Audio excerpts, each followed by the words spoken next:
আসসালামু আলাইকুম গাইজ, আপনাদের সবাইকে জুনায়েদ পিজন লাভার থেকে স্বাগতম। আশা করছি সবাই ভালো আছেন, আমিও ভালো আছি।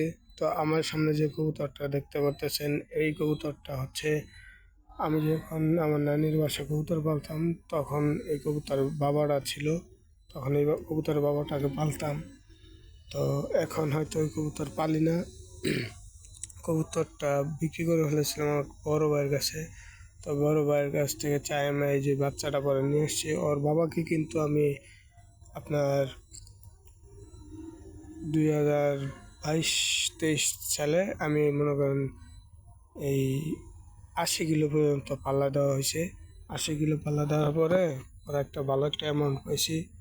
তো সেই কারণে আমি ভাইয়ের কাছে সেল দিয়ে দিছি এই কবুতরের বাপটাকে। তো এখন হয়তো কবুতর শখ জাগছে, তাই আবার কবুতর আনছি। তো এই যে কবুতরটা দেখতে পাচ্ছেন, এই কবুতরটা এখন ওর বাবার মতো মনে করেন শীতে মনে করেন 5-10 কিলো 50 কিলো পর্যন্ত ছাড়াছাড়ি করব। তো সবাই আমার সাথে থাকবেন, আমার চ্যানেলটাকে সাবস্ক্রাইব করে দেবেন সবাই, আমার ভিডিওগুলো সবাই দেখবেন। আশা করছি আপনাদের সবার কাছে ভালো লাগবে, আমাকে একটু সাপোর্ট করবেন সবাই।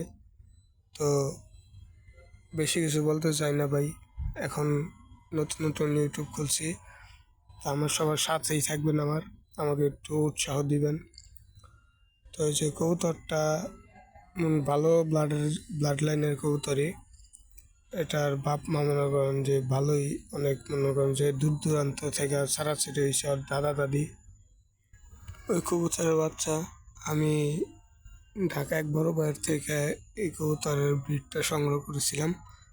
তো এখন হয়তো হুমা কবুতর পালি না, তাই এই জন্য আর কি কবুতর পালা ছাইড়া দিচ্ছি। খুব বাজে মারে ভাই আমাদের এখানে, কবুতর খুব বাজে মারে, আমার সাধুর উপরে কবুতর পালাইছে না।